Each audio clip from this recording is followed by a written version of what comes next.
Rachel Lawson's Gothic Magicians, The Resurrectionist.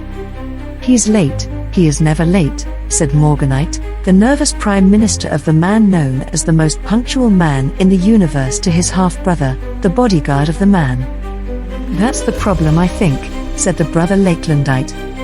The man they were talking about appeared out of nowhere beside them in a panic, in torn clothes. His hair was a mess. He was puffed out from running. "What happened to you?" asked Morganite, worried. "Fans wanted a piece of you, did they?" asked Lakelandite. "I wish," said their father, the Emperor of the Universe, panting. "The press chased me down for an interview," said the breathless Emperor Fred, trying to catch his breath back.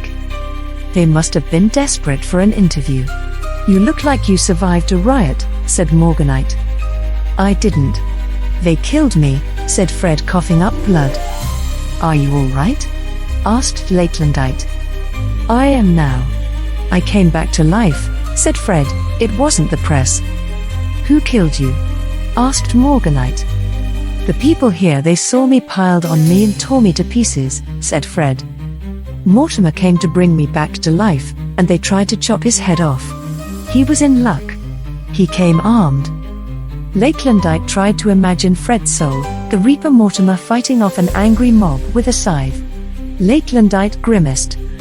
"Why are you here, then?" asked Morganite. "It is my job to be here," said Fred. "They'll kill you again," said Lakelandite, thinking his dad had gone mad. "Then I'll come back to life," said Fred stubbornly. "Have you seen the paper?" asked Lakelandite, making a newspaper appear out of thin air to show his dad. "No, I gather I was caught resurrecting your mum and myself after a car crash. From what I heard, I can't remember doing it," said Fred, taking the paper and looking at it. He looked shocked.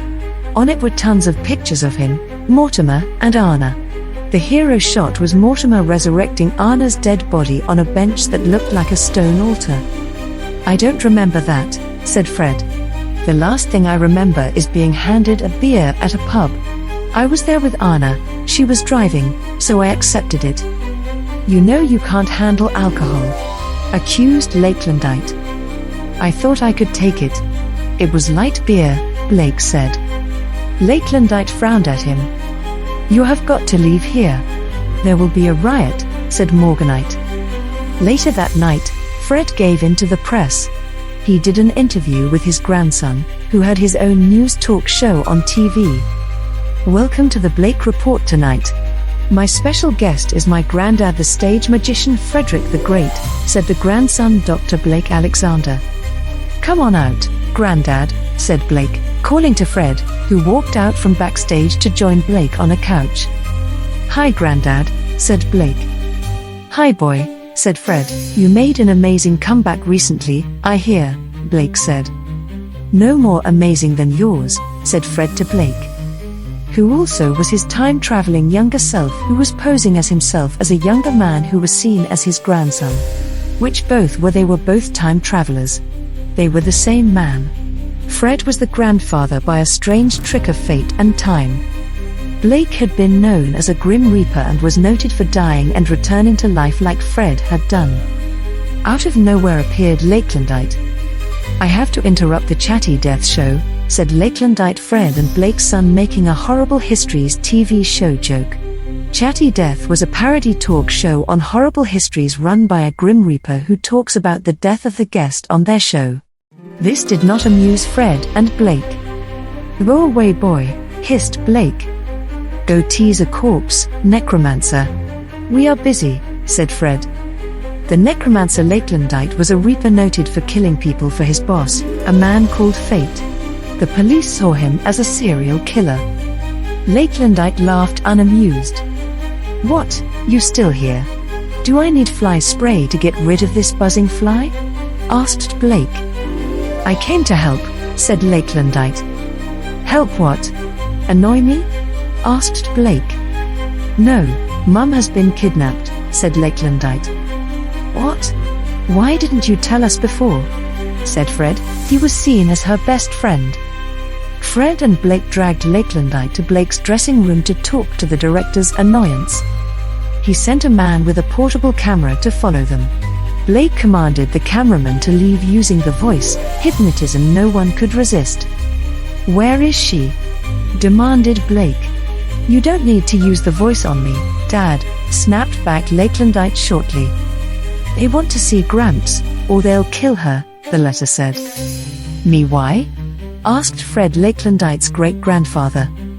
Later, in a park, they met Anna's abductor. "Where is she?" asked Fred.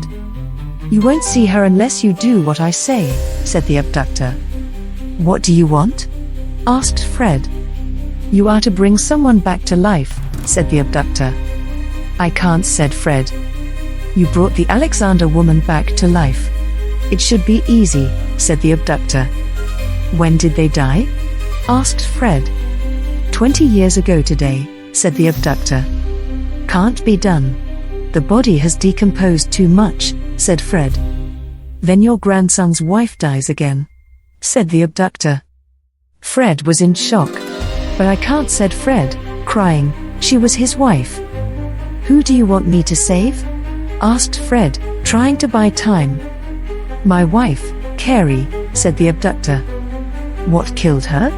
asked Fred nervously. "A drunk driver ran her over," said the abductor.